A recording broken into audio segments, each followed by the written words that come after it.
1997 నుండి సుమారు 28 సంవత్సరాలుగా దళితులకు శిరోమండనం చేసి ప్రభుత్వాల నుండి దళిత వర్గాల నుండి తప్పించుకు తిరుగుతున్న ఎమ్మెల్సీ తోట త్రిమూర్తులు న్యాయస్థానాల నుండి తప్పించుకోలేకపోయారని తెలుగుదేశం పార్టీ అధికార ప్రతినిధి సరిపెల్ల రాజేష్ అలియాస్ మహాసేన రాజేష్ పేర్కొన్నారు.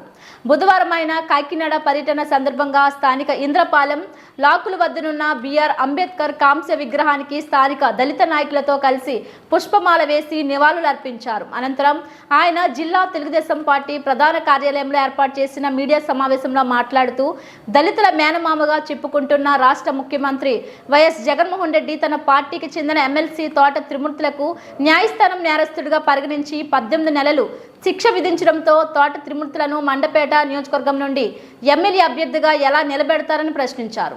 దళితుల ఆత్మగౌరవాన్ని దెబ్బతీసే విధంగా రాష్ట్ర ముఖ్యమంత్రి దళితులను మర్డర్ చేసిన, దళితులకు అన్యాయం చేసిన వారిని ఆశ్రయించి వారికి పదోన్నతులు కల్పించడం గడిచిన 5 సంవత్సరాలుగా చూస్తున్నామని మహాసేన రాజేష్ ఆరోపించారు. అందరికీ నమస్కారం అండి.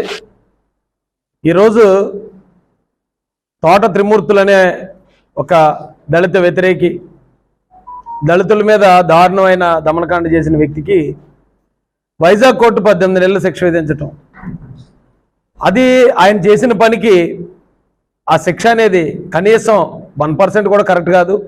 అయినా కూడా చట్టం అనేది బ్రతుకుంది. తోట త్రిమూర్తులు అనే వ్యక్తి 1997లో దళితులకి శిరోమండనం చేయించాడు, కనుబొమ్మలు గీయించాడు అనేది ఈ రోజున కోర్టు వారు కన్ఫర్మ్ చేశారు. ఎస్, ఇతను నేరస్తుడు, ఇంత ఘోరమైన నేరం చేసిన దుర్మార్గుడు తోట త్రిమూర్తులు గారని కోర్టు నిర్ధారించడం జరిగింది. అయితే ఇప్పుడు మేము ఈ ప్రెస్ మీట్ ఎందుకు పెట్టామంటే, దళితులు మా మేనమామలు అని చెప్పుకుంటూ వచ్చిన మా మేనల్లుడు జగన్మోహన్ రెడ్డి దళితులకి ఇంత ఘోరమైన అవమానం చేసిన తోట త్రిమూర్తుల్ని మరి ఇప్పుడు మండపేట అసెంబ్లీ అభ్యర్థిగా కొనసాగిస్తున్నాడా, లేదా అతన్ని ఆ అభ్యర్థిత్వం నుంచి అలాగే పార్టీ నుంచి సస్పెండ్ చేస్తున్నాడా, ఇది తెలుసుకోవాలనే ఉద్దేశంతో మేము ఈ ప్రెస్ మీట్ పెట్టడం, జగన్మోహన్ రెడ్డిని మేము ప్రశ్నించడం జరుగుతుందండి. అయితే జగన్మోహన్ రెడ్డికి ఇదేం కొత్త కాదు. అంటే మేము అనుకోవడం ఏంటంటే, ఖచ్చితంగా తోట త్రిమూర్తులు అనే వ్యక్తికి అతను ప్రమోషన్ ఇస్తాడు. ఇక్కడ దళితుల మీద ఎవరైనా దాడి చేస్తే, దళితులను ఎవరైనా చంపితే, శిరోమండనాలు చేస్తే అతనికి వాళ్ళకి ప్రమోషన్లు ఇచ్చే సంస్కృతి జగన్మోహన్ రెడ్డి దగ్గర ఉంది.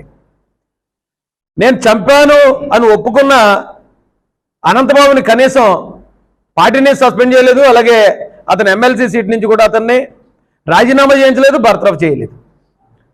అలాగే డాక్టర్ సుధాకర్ గారిని, ఆయన చావుకు కారణమైన వైసీపీ నాయకులు ఎవరెవరైతే ఉన్నారో వారి మీద కనీసం ఎఫ్ఐఆర్ కూడా లేదు. శిరోమండం ప్రసాద్ సీతానగరంలో ఇంకా అతనికి న్యాయం జరగదు అనుకున్నాడో, లేదా నువ్వు వచ్చి మా పార్టీలో జరగకపోతే నీకు మరోసారి శిరోమండం చేస్తామని బెదిరించారో తెలీదు. ఎవడైతే శిరోమండం చేశాడో ఆడి దగ్గరికి వెళ్ళి కండు వేసుకోవాల్సిన పరిస్థితి. అయితే ఈరోజు ఎవరైతే కోటి చినరాజు, కణికెళ్ళ గణేష్, ఈ పేర్లు చాలామంది తెలీదు. తోట త్రిమూర్తుల గారికి చాలా దూకుడు ఎక్కువ, దుందుడుకు స్వభావం, ఆయన అటాక్ చేస్తాడు, ఆయన ముందుకెళ్తాడనే విషయం ఈ రోజున ఆంధ్రప్రదేశ్లో అందరికీ తెలిసింది. కానీ అలాంటి డబ్బు, అధికారం ఈ రెండు కలగలిపిన తోట త్రిమూర్తులను కూడా 28 సంవత్సరాలుగా కంటి మీద కునుకు లేకుండా చేసిన వ్యక్తులు కోటి చినరాజు, అలాగే కణిగెళ్ళ గణపతి.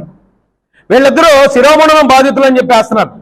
వాళ్ళిద్దరూ శిరోమండనం బాధితులు కాదండి, వాళ్ళిద్దరూ శిరోమండనానికి పాల్పడిన ఒక అధికార పార్టీ, ఏ పార్టీ అధికారంలో ఉంటే ఆ పార్టీలో ఉంటాడు అతను. అలాంటి వ్యక్తి కూడా 28 సంవత్సరాల పాటు నిద్రకు దూరం చేసిన వీరాది వీరులు వాళ్ళిద్దరని చెప్తాను నేను. ఈరోజు జగన్మోహన్ రెడ్డి మరి డైరెక్ట్గా అతను నిందితుడని తెలియజేసిన తర్వాత కొంతమంది ఏదో గవర్నమెంట్ రూల్స్ చెప్తున్నారు, 2 సంవత్సరాలు దాటి శిక్ష పడితేనే అనర్హుడని, లేకపోతే 2 సంవత్సరాల లోపు అయితే అతను ఎలక్షన్లో పోటీ చేస్తేనే రకరకాలుగా చెప్తున్నారు. కానీ రూల్స్ ఎలాగున్నా సరే ఇతను మా కుటుంబ సభ్యుడు అన్నాడు. దళితులకి నేను మేనమావని, మేనల్లుండి అన్నాడు. వాళ్ళ మేనత్తలను తీసుకొచ్చి మా దళితులకి ఇచ్చి పెళ్లి చేశాను అన్నాడు. మరి కుటుంబంలో వ్యక్తులకి ఇంత దారుణంగా శిరోమండనం చేసిన వ్యక్తిని మరి ఇప్పుడు కొనసాగిస్తాడా? అతను కనుక ఇది కొనసాగిస్తే, ఆల్రెడీ దళితుల వ్యతిరేకనని అతను చెప్పకనే చెప్పాడు, ఇది కొనసాగిస్తే కనుక ఈ ఆంధ్రప్రదేశ్లో ఉన్న దళితులందరూ జగన్మోహన్ రెడ్డి విషయంలో 1కి 10 సార్లు ఆలోచించాల. ఎందుకంటేనంటే ఈ రోజున చంపిన శవాలను డెడ్ బాడీలను ఇంటి దగ్గర పాడేసిన, పోలీస్ స్టేషన్లో పెట్టి శిరోమండనాలు చేయించిన, శిరోమండనం చేశాడని చెప్పి కోర్టు చేత శిక్షింపబడిన వ్యక్తుల్ని ఆయన ఎమ్మెల్యేలుగా ఎంపీలుగా చేయాలనుకున్నాడంటే